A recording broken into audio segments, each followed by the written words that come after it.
So hello mga kaibon. So nandito tayo sa aking aviary. So ito. At nandito tayo sa ating mga flight. So ayan mga kaibon, yung flight natin punong-puno. So ito papakita ko naman tong pangalawang flight ko kung ano yung laman. So samahan nyo ko bago muna yung lahat mga kaibon. So, don't forget to subscribe my YouTube channel, Warren Palakpak Kaibon, at ang aking Facebook page, Warren Palakpak Kaibon, at ang aking Facebook, Warren Palakpak Mr. Tigasin. Pa-subscribe and like na lang po mga kaibon sa aking nasabing mga Facebook at YouTube channel. So, ayan mga kaibon. So, umpisahan natin mga kaibon. So, ito mga kaibon, yung una yung nasa taas ay white face double factor na follow. So ayan, kak po yan mga kaibon. O bagong lahat, pag may magustuhan kayo, buy pair po tayo. Kasi mahirap ang hen, so mas marami ang kak dito mga kaibon. So ayan, ang pangalawa naman is single factor na pastel, follow. Hen po yan mga kaibon. Ito naman, follow siya na pastel na silver line. So ayan mga kaibon. So ang pangalawa, kakto mga kaibon. So ito naman, nasa baba, white face na gray na silver lime. Follow po yan, hen po yan. Yung sa taas niya is follow pastel na silver lime. Saka yung katabi niya, pastel yung parehas. Parehas lang ang mutation nila. Both kak na pastel na follow silver lime. Yung isa naman, single double factor. Yung nasa gilid, yung katabi ng pastel na white face, follow. So yung katabi niya, yung nasa pinagilid, yung sentro na yan, white face 5 na single factor mga kaibon. Saka yung katabi naman ulit, white face na single factor na 5. So ayun, bumababa. So ito naman, nasa unahan. Ayan, itong unahin natin to. Unahin natin. Ano ba? O ayan, unahin natin itong pastel na silver 5 dyan mga kaibon. Heavy 5 lime yan. Hen yan mga kaibon. So ito naman, pastel na single factor. So ayan mga kaibon, kak yan mga kaibon, follow yan mga kaibon. So saan pa? Ayun, itong white pastel face pearl. Ayan, single factor po yan mga kaibon. Hen po yan.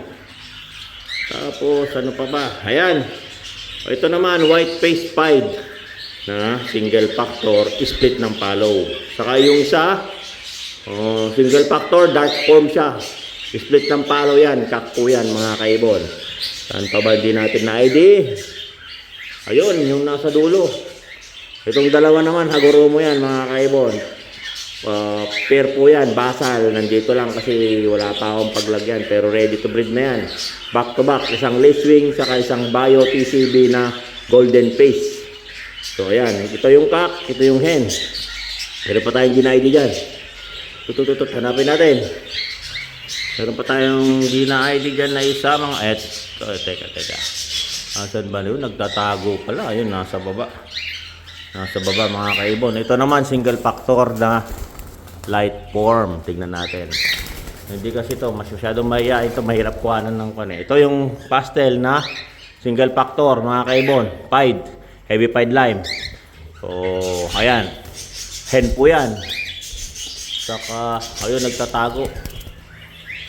Ito rin, pastel pied na follow. Ayan, single factor po yan mga kaibon. So ayan mga kaibon. Saka ito ayan yung light form natin. Masyadong mailap yun ayaw magpa-video. So subukan natin kuhanan. So ayan mga kaibon yung nasa gilid. So white face yan mga kaibon. Ayaw niya magpakita. Ito yata yung pinakamahiyain na ibon ko. Mahihain to mga kaibon So ayan, tingnan natin. So ito mga kaibon ayan. Single factor, yan mga kaibon, single factor na white face, split ng follow. Halos lahat ito nandito, nasa 7 months na mga kaibon. 7 months yan mga kaibon. So halos yan, puro follow, saka silver naman tong second flight natin. So ayan mga kaibon, so nakita nyo na yung aking mga second flight natin. Ayan mga kaibon napakaganda. Puro mga silver follow na silver lime. Yan, mga ganyan tayo. So double factor. Ayan gaganda Walang panapon dyan mga kaibon. So alam na Ang mga presyo niyan, hindi po budget meal yan. Wala po tayong budget meal dito kasi wala tayong mga normal. So, kakaibang mga palo po to. Mas matataas na kalidad na palo. So, ayan po mga kaibon, maraming salamat. So, ayan mga kaibon, maraming salamat. At nakita nyo na yung aking mga dito yung laman ng second flight natin na mga silver saka silver palo na kakatail. So ayan mga kaibon, saka ayan, maraming salamat sa inyo at naipakita ko na naman yung aking mga alaga.